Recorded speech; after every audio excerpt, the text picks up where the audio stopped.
Hello everyone, I welcome you all. Today we are going to discuss about ATMs. मुझे मालूम है आप सभी को पता है ATM क्या होता है, कैसे काम करता है, बट फिर भी हम इसके बारे में थोड़ा सा पढ़ लेंगे आज। तो ATM की फुल फॉर्म होती है ऑटोमेटेड टेलर मशीन। ये एक ऐसी मशीन होती है जिसके अंदर आप एक प्लास्टिक का कार्ड इंसर्ट करते हैं और उसके बाद अपना पिन नंबर उसमें एंटर करते हैं और फिर आप वहाँ से कैश विड्रॉल करवा सकते हैं और आजकल तो आप उसमें कैश डिपॉजिट भी करवा सकते हैं। ठीक है, अब ये पिन का फुल फॉर्म क्या होता है, क्योंकि एग्जाम में ये आ जाता है, पर्सनल आइडेंटिटी नंबर, यानी कि एक ऐसा नंबर जिससे आप अपने ATM को एक्सेस करते हैं। ठीक है, और ATM क्या है, कैसे वर्क करता है, ये आई थिंक सभी करते होंगे। ठीक है, तो अब हम आज जो पढ़ेंगे वो है कि ATM के अंदर क्या यूटिलिटीज़ होती हैं, या ये कहिए कि क्यों ज़रूरत पड़ी हमें ATMs को यूज़ करने की। आज के डेट में ATM हमारे लिए बहुत इंपॉर्टेंट हो गया है। वो क्यों हो गया है वही हम पढ़ेंगे। फर्स्ट है कैश विड्रॉल। देखिए, पुराने टाइम पर क्या होता था कि बैंक्स में जाना पड़ता था, लंबी लाइन में खड़ा होना पड़ता था, गर्मी में सड़ना पड़ता था और उसके बाद कहीं जाकर मैनेजर आपको कैश निकाल कर देता था, है ना। चेक साइन कीजिए, ये कीजिए, वो कीजिए, बहुत सारी फॉर्मेलिटीज़ एंड पेपर वर्क था।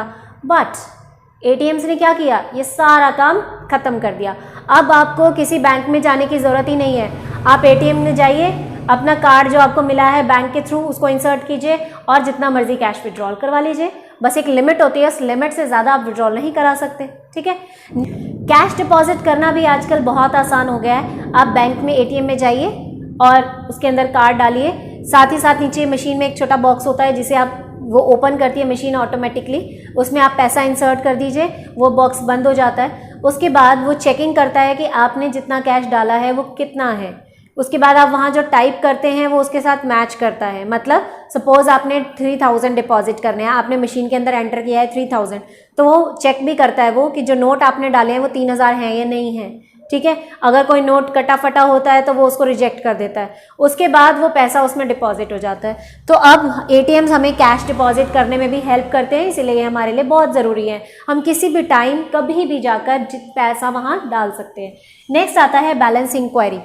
बैलेंस इंक्वायरी का मतलब, कई बार ऐसा होता है कि हम भूल जाते हैं हमारे अकाउंट में कितना पैसा है। ठीक है, जैसे कि मैं भी कई बार भूल जाती हूँ।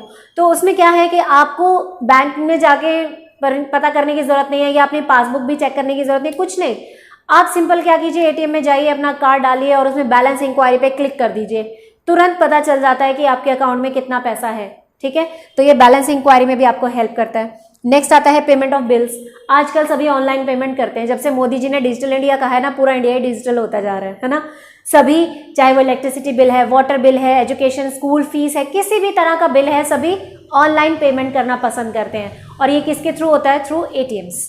नेक्स्ट आता है फंड ट्रांसफ़र। फंड ट्रांसफ़र का मतलब होता है जब आप अपने अकाउंट में से पैसा किसी और के अकाउंट में ट्रांसफ़र करते हो या कोई और अपने अकाउंट से पैसा आपके अकाउंट में डालता है, तो ये काम भी हम इलेक्ट्रॉनिकली ATM के थ्रू कर सकते हैं। नेक्स्ट आता है मिनी स्टेटमेंट।